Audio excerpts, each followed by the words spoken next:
Hello everyone, SirMonkeySuit Zappa here, back again with Hunter Hunter. We're on episode 51, and in the last episode, we quickly left the Phantom Troop hideout with Gon and Killua. They left much quicker than I had anticipated. I figured that they would escape, but by the means of Hisoka or Kurapika or the Zoldyck family, basically like caught up in some kind of chaos which would allow them to escape. But no, they actually got out of their own means by using some terminology that I had previously thought was, nothing but filler, but turns out it did come back. Sidestepping, I think it was what they called it, which essentially with antiques and stuff like that is like, there's one entrance, you just make some other one. You know what I mean? So yeah, they just essentially just broke their way out. And yeah, also Killua found out that the chain guy that they were talking about was Kurapika, so they are now on their way to see him. So it's going to be good to get those guys met up again, and see how they team up to fight the Phantom Troop, which would be good. And yeah, there's some other stuff as well, like Shizuku tends to forget. Pakanoda can read memories. Nobunaga had his best mate was Uvo, so naturally he was a bit pissed, but he did want Killua and Gon to possibly join the Phantom Troop, but we all know that was never going to happen. And yeah, disputes are sorted with a coin flip to stop the infighting. And to keep them as a sort of a unit. So yeah, I don't think there's anything else to talk about, so we're just going to get in episode 51 and see what we get. So without further ado, let's go.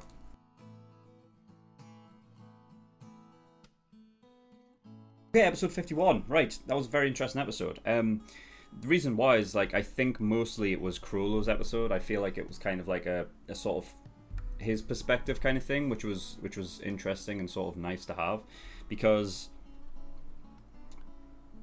I've written down like the whole I don't know what you would describe as a verse, or it's almost like a verse of almost like a poem or something like that, just by what the fortune telling really is. And she said that it lies across a month, and it's generally one for each week. I don't think it's a line for each week, but it's sort of like maybe like a verse of each week. So I don't know how I would split them up, but I have written them all down so that I could, like, on each line I could refer to what exactly was going on. But, interestingly, from it being from Chrollo's point of view, it's sort of like a lot of the verse or the sentences or whatever is obviously referring to Uvo, but also the fact that, like, if what she is, like, if he is taking what she is saying to be true, which I believe that he does, he believes it to be correct and truthful, that this is the sort of the evidence they've gotten the definitive answer that Uvo is actually dead because of what is being said in the verse, which, so that's why he obviously shed a tear, because I think beforehand it was just like, it was a thing of he hasn't returned, the likelihood he is dead, but this is like closure kind of thing, you know what I mean? Now they have their answer, he is actually dead. So I'm just going to go through them and see what, each line, if I can correspond what each of them means. So calendar loses a precious component. Now, the thing is that the problem is that I get what it's going for. It's a bit confusing because I'm sure there's 13 members of the Phantom Troop, right? Now, if you're talking about the calendar, there's not 13 months, there's 12. So if one dies, and then it says, like, in the next line, the remaining months gather to mourn. But the remaining months would literally be every other month. Or, because Hisoka isn't a true member. So maybe from whatever sort of energy or whatever Neon is getting from, how she's able to fortune tell and understand all of this, wherever she's getting that from, knows that Hisoka is not a true member, and therefore it's only counting the Phantom Troop as 12 members. Now, seeing as this guy's the chief, I'd like to believe that he is smart and then would try to question some of this stuff, or he maybe just, because that's all I can imagine it would be, because otherwise you don't have 13 months in a year, so it wouldn't make sense that way. It would have to assume that there was only 12, and then when Uvo died, now there's only 11, you know? So it would be interesting to see if that ever comes back up in regards to Krollo, and he actually starts and he questions that part of it. So yeah, that's interesting. I think that's what it is. That must be what it is. So yeah, the Mourners play a melody that was pretty straightforward, especially at the end of the episode where the fucking he's playing like a sort of like a fucking symphony of like Mozart, while the rest of the Phantom Troop go wild and go crazy. So he has some sort of, I don't know, like telepathic communication across the Phantom Troop members or something. It seemed that way anyway. But yeah, I also like that the obviously he was saying like, we're playing a requiem for you. You know what I mean? Like it's sort of like a sort of like a death parade in a way. So the next lines will be, while the 11th moon quietly rises. Of course, Uvo was number 11, wasn't he? So that makes sense. And then the chrysanthemums. It's the worst fucking flower to say. Withers and falls. So the chrysanthemum. I always want to say it num. I don't know why. It just seems like it works better. They should just fucking made it num. But anyway, it doesn't matter. A chrysanthemum is a flower that's generally used for funerals and stuff like that. So it's a death flower. It's symbolized death. So again, it's closure that Uvo is actually dead. But also, yeah. So when Krollo is basically saying like, go crazy, go wild, I think what the idea is, knowing what he's just found out, we will respond by doing what Uvo would do, which is go wild in a way, like bring out like his beastly nature, you know what I mean, and kind of, it's almost like a sort of respect thing, you know what I mean, do what he would do kind of thing. So yeah, it's interesting as well, like Krollo actually like shedding a tear. It makes it so that it's a lot more. There's a lot more feeling, and I think story-wise, especially when it comes to writing and stuff like that, it's better to have the villains actually, love each other as a group, because then you get to feel it from either side, and it means a hell of a lot more. So with Krollo, him being the chief, he doesn't just see them as sort of like minions that do his bidding in a way, that he sees them as his family in a way, and I think that's a hell of a lot of a better way to write your villains, is to give them some sort of emotional value, and not just have them as villains for the sake of being villains. So yeah, it's good. So yeah, the chrysanthemum, withers and falls. To lie on the ground beside bloody scarlet eyes. Now, again, like I said before, Krollo, I imagine he would be smart enough to figure, like, to at least not figure, but maybe question some things out. Now, seeing as he has the, I imagine he has the say on everything, like what they do, where they go, who they attack. So I reckon he must know, and I don't think he's forgotten, like Uvo did, about the Kurta clan. And if he has known about Scarlet Eyes and things like that, it's probably going to be obvious to him that this is a revenge thing. But it's also something that Nobunaga and Machi figured out as well. So yeah, that's going to be interesting. And yeah, but you will remain supreme. So that's the thing that I think. That's the line that I think that matters most in the context of she does fortune tellings for the month. You will remain supreme, but only at least, as far as we know, till the end of the month, right? Now I don't know what date we are on now. Do we remember what? Oh fucking hell! I hope I wrote this down. I hate like going back through my book and then just like not fucking saying anything, especially like because it's just words and like letters, and I'm just like, where is it? You know what I mean? I don't know where I would have fucking. Oh god, this would have been far back when I wrote this, right? This would have been like before. This would probably been the end of the the Hunter exam arc, I wrote this down because they said that they were going to meet up.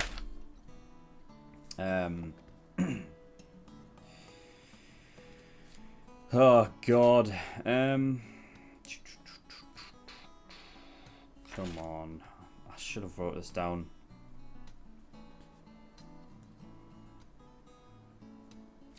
That's Heaven's Arena stuff.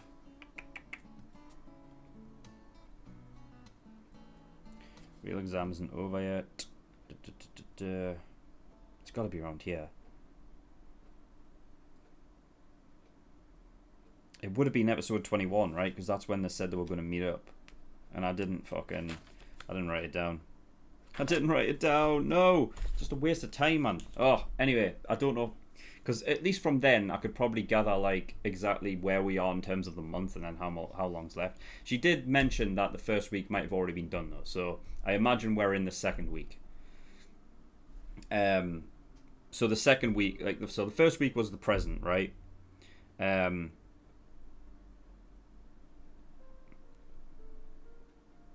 Yeah, the first week was the past and what had happened. So Krolov, they already had inklings that Uvo died, so that's why he gets it truth, right? That's why that's why he believes everything that's just saying, because that was true. So they're in the second week, which obviously is the Mourners play a melody, and while the 11th moon rises, the chrysanthemum withers and falls, so you get to lie on the ground beside bloody scarlet eyes. I imagine all of that is week 2. Week 3 will probably be everything after that, but you will remain supreme even after losing half your limbs. Now, I take that to be... I don't think that is... I think it's important to take this stuff as... take it with, like, a grain of salt. Like, don't take it literally, right? It's like... You get this in a lot of other shows, like Game of Thrones, for example, right? A lot of... prophecies and stuff like that, you're not supposed to take literally and supposed to take them from other meanings. It's not supposed to be taken as literal. So I don't think he's going to be wandering around with half of his limbs. So like he's lost a leg and an arm. I don't think that's the case. I think the idea is that there's going to be, depending on how quick the show travels. I imagine this whole arc revolving around the Phantom Troop, because it does seem to be like revolving around the auction at least a month. So it's going relatively slowly, to whereas before you would have like months just go by in instants and stuff. So but you will remain supreme even after losing half your limbs. I believe that refers to the Phantom Troop. So if there are 12 that remain, if we are including Hisoka, which it seems like this fortune telling doesn't seem to include him, if we're going by what I mentioned before, with Hisoka not being a true Phantom Troop member, then at least there would be half of the Phantom Troop members that are dead by that point, at least by the end of week 3. So that would be next week in the show. So I would say that there would be like 5 people dead or 6 people, and there's only 5 remaining. There'll be 5 or 6 people remaining, I think. I think that's what that means. Enjoy the interlude. So that would be... I think that would be what... I think, yeah, so even after losing half your limbs, I think that is just week 3. And then the final week would be enjoy the interlude. So that would be, after... after this sort of, there'll be like a break after they've lost half of the Phantom Troop members, right? And then search out new allies to replace the ones that have just died. East is the direction to go. You will find one who awaits you. I believe that's going to be Hisoka. I think I didn't really think about it until it was going through the fortune telling again, whilst the whole Requiem thing was going on, and then when it says you will find the one who awaits you, and and Hisoka was on screen, and I we know Hisoka wants to go after Crollo at some point if he can get him on his own. Remember, he was saying that there's always 2 people with him. Now, if he can get him on his own, that'll be good timing for Hisoka. So So yeah, um, I believe that's going to be Hisoka.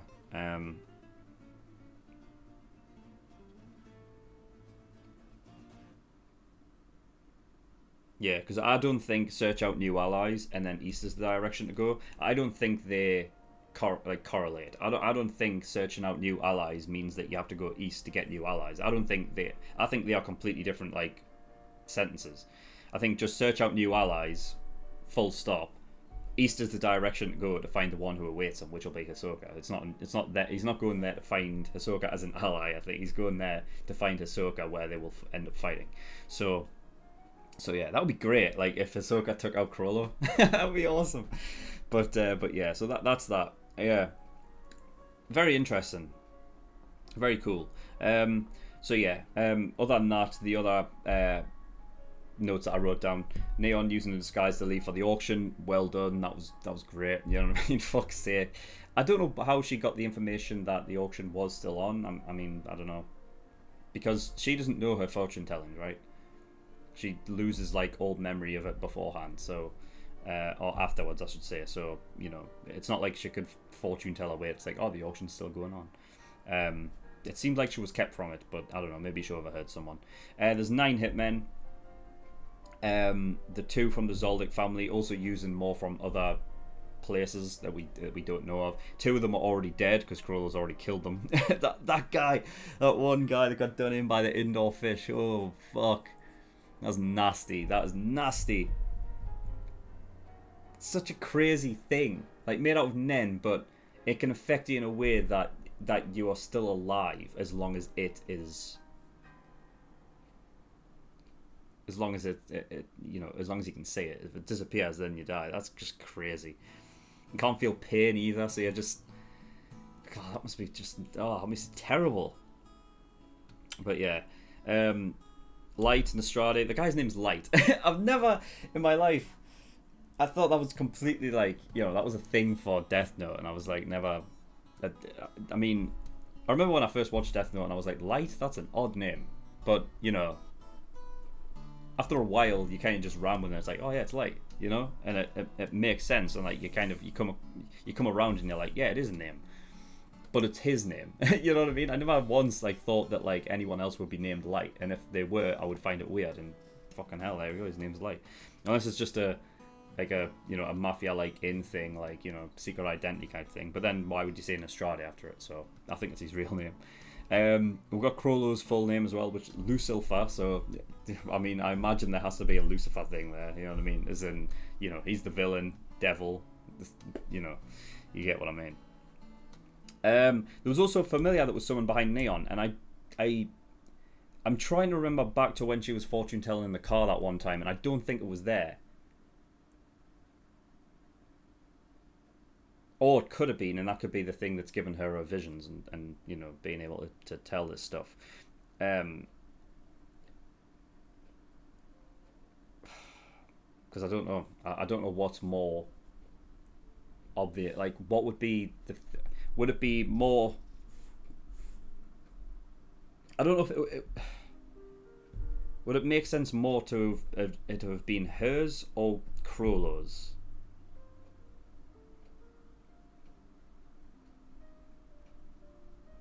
I kind of get the feeling that it's not meant to be seen, and Chrollo was able to see it. So I think it's Neon's, and that's the thing that's given her the visions. But he was able to see it, even though it's something that is supposed to be unseen. I get the feeling that might be it, but I don't know. And yeah, that's all I've got.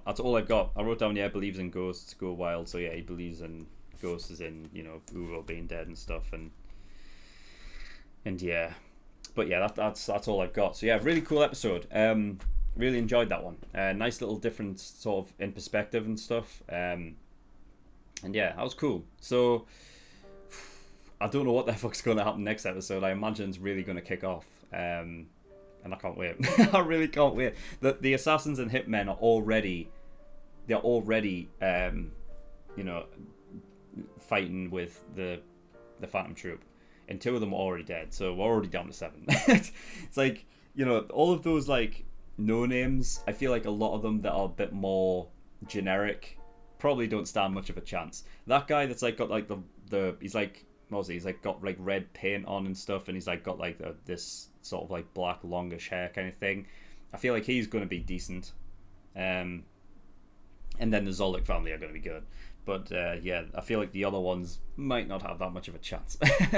So yeah, all the guys that were like, we should refer to each other as colours. Like, yeah, I feel like they're fucked, you know.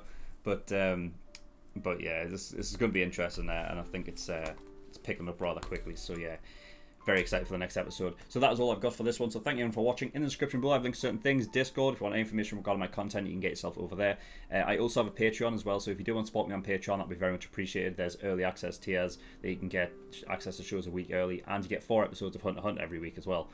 So you know, by the time this goes out on YouTube for the general public, will be a hell of a lot of episodes ahead. So yeah, there's also full length, which we'll get back to that shortly, and other tiers as well. If you want to have a look at those, then yeah, links are in the description. But that is all I've got, so thank you for watching. I'll see you all next time. Bye bye.